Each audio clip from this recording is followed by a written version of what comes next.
Summer holidays vandachu, நம்ம GT Holidays vandachu. GT Holidays, South India's #1 travel brand.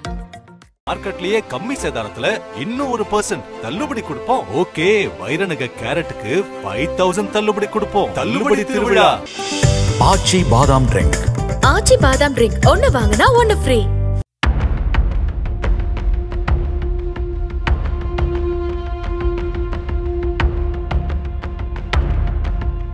இந்தியாவின் முதல் பெண் மருத்துவரை பெற்ற புதுக்கோட்டை மாவட்டத்திற்கு ஒரு மருத்துவக் கல்லூரி வேண்டும் என்று பல வருட கோரிக்கையை ஏற்று கடந்த 2011 அப்போதைய திமுக ஆட்சியில் முதலமைச்சர் கலைஞர் புதுக்கோட்டையில் ஒரு மருத்துவக் கல்லூரி கட்ட அடிக்கல் நாட்டினார். இடம் தேர்வு செய்யும் பணிகளை அப்போதைய மாவட்ட ஆட்சியர் சுகந்தி செய்திருந்தார். தொடர்ந்து ஆட்சி மாற்றம் வந்தபோது அதிமுக ஆட்சியின் போது அப்போதைய புதுக்கோட்டை சட்டமன்ற உறுப்பினர் முத்துக்குமரன் கிடப்பில் போடப்பட்ட மருத்துவக் கல்லூரி கட்ட வேண்டும் என்ற கோரிக்கையை அழுத்தமாக முன்வைத்தார். இந்த கோரிக்கையை வலியுறுத்தி சட்டமன்றத்தில் பேச வேண்டும் என்பதற்காக தனது கட்சி தேசிய மாநாட்டிற்கு செல்லாமல் சட்டமன்றம் செல்ல இருந்தவர் முதல் நாள் விபத்தில் உயிரிழந்தார்.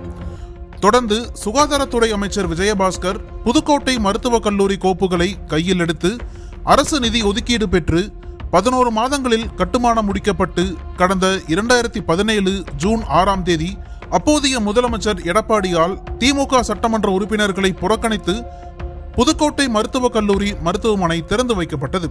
மருத்துவக் கல்லூரி மருத்துவமனையிலிருந்து வெளியேறும் மருத்துவ கழிவுகளை சுத்தகரித்து தண்ணீரை மறு பயன்பாட்டிற்கு கொடுக்கும் சுத்தகரிப்பு நிலையம் அமைக்கப்பட்டிருந்தது.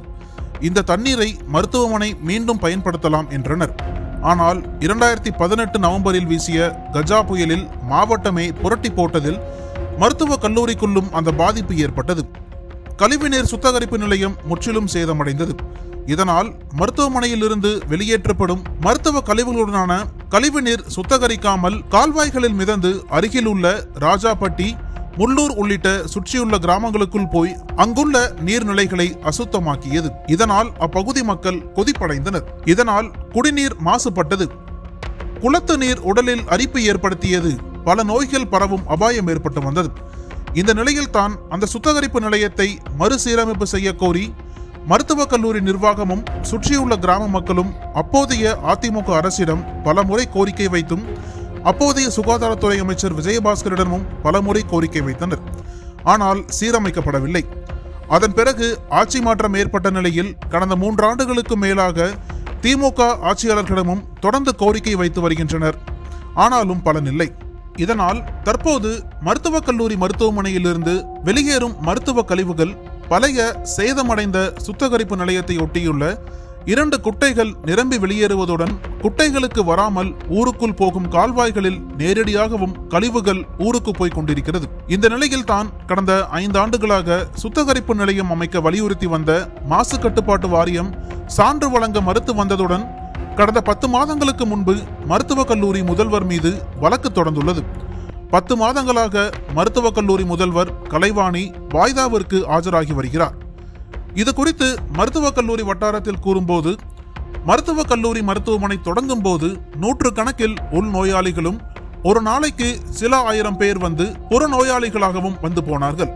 அப்போது அந்த சுத்தகரிப்பு நிலையம் போதுமானதாக இருந்தது. அதன் பிறகு உள் நோயாளிகள் ஆயிரக்கணக்கில் தங்கியுள்ளனர். அதே போல ஒவ்வொரு நாளும் 100கணக்கான அறுவை சிகிச்சைகள் நடக்கின்றன. இப்படி அனைத்து கழிவு நீரும் வெளியேற்றப்படுகிறது. இதனை சுத்தம் செய்ய பெரிய அளவில் சுத்தகரிப்பு நிலையம் அமைக்க வேண்டும் என்று நாங்கள் பொதுப்பணித்துறை கட்டுமானத்துறையிடம் சொல்லிவிட்டோம். அதே போல மருத்துவத்துறைக்கும் சொல்லியாச்சு. ஆனால் இன்னும் அமைக்கப்படல. இந்த நிலையில் தான் மாசு கட்டுப்பாட்டு வாரியம் சுற்றுச்சூழல் குறித்து சான்று கொடுக்கவில்லை. இதனால் மருத்துவமனையில் எத்தனையோ சிகிச்சைகளில் சாதனைகள் செய்தும் கூட அதற்கான சான்றுகளை பெறவோ புதிய துறைகளை வளர்க்கவோ தரச்சான்று பெற விண்ணப்பிக்கவே முடியாமல் தவிக்கிறோம். எதற்கு விண்ணப்பிக்க வேண்டும் என்றாலும் முதலில் மாசு கட்டுப்பாட்டு துறையின் சான்று இருந்தால்தான் அடுத்த சான்றுக்கு விண்ணப்பிக்க முடியும். ஆனால் புதுக்கோட்டை மருத்துவக் கல்லூரி மருத்துவமனை சாதித்தாலும் அதற்கான அங்கீகாரம் பெற முடியவில்லை. ஒரு கட்டத்திற்கு மேல் மாசு கட்டுப்பாட்டு வாரியம் எங்கள் மீதே வழக்கு போட்டுவிட்டது. இதனால் மருத்துவமனைக்கு பாதிப்பு வருமோ என்ற அச்சம் உள்ளது என்றனர். இது குறித்து பொதுப்பணித்துறை கட்டுமான பிரிவு செயற்பொறியாளர் நாகவேல் நம்மிடம், கஜா புயலில் சுத்தகரிப்பு நிலையம் சேதமடைந்து விட்டது. அதன் பிறகு நாங்களும் எஸ்டிமேட் போட்டு அரசுக்கு அனுப்பியிருக்கிறோம். இன்னும் நிதி கிடைக்கவில்லை. நிதி கிடைத்ததும் உடனே சுத்திகரிப்பு நிலையம் அமைக்கப்பட்டுவிடும். பல ஆயிரம் மக்கள் கூடும் இடத்தில் மருத்துவ கழிவுநீர் தேங்கி பொதுமக்களுக்கு ஆபத்து ஏற்படும் நிலையில் உள்ளதால் உடனே சுத்திகரிப்பு நிலையம் அமைக்க பலமுறை வலியுறுத்தியும் செய்யவில்லை. இதனால் தான் துறை ரீதியான நடவடிக்கையாக மருத்துவக் கல்லூரி முதல்வர் மீது வழக்கு போட்டிருக்கிறோம். வழக்கு நடந்து கொண்டிருக்கிறது என்றார். புதுக்கோட்டை சட்டமன்ற உறுப்பினர் டாக்டர் முத்துராஜாவிடம் கேட்டபோது, கழிவுநீர் சுத்திகரிப்பு நிலையம் புயலில் சேதமடைந்து விட்டது. அதன் பிறகு அமைச்சரிடம் நிதி கேட்டிருக்கிறோம். இந்த வருடம் கிடைத்துவிடும். புதிய சுத்திகரிப்பு நிலையம் அமைத்து விடலாம். அப்புறம் அருகில் உள்ள கிராம மக்களும் பாதிப்பு ஏற்படுத்துவதாக சொன்னார்கள். அதற்கு மாற்று ஏற்பாடு செய்து கழிவுநீரை ஊருக்குள் போகாமல் திருப்பிவிட சொல்லி இருக்கிறோம். விரைவில் இதற்கு ஒரு முடிவு கிடைத்துவிடும் என்றார். மக்களை நோய்களிலிருந்து காக்கக்கூடிய ஒரு அரசு மருத்துவக் கல்லூரி மருத்துவமனையே புதிய நோயாளிகளை உருவாக்கும் மையமாக திகழ்வது வேதனைக்குரியது. நக்கீரன் டிவிக்கு சப்ஸ்கிரைப் செய்யுங்கள்.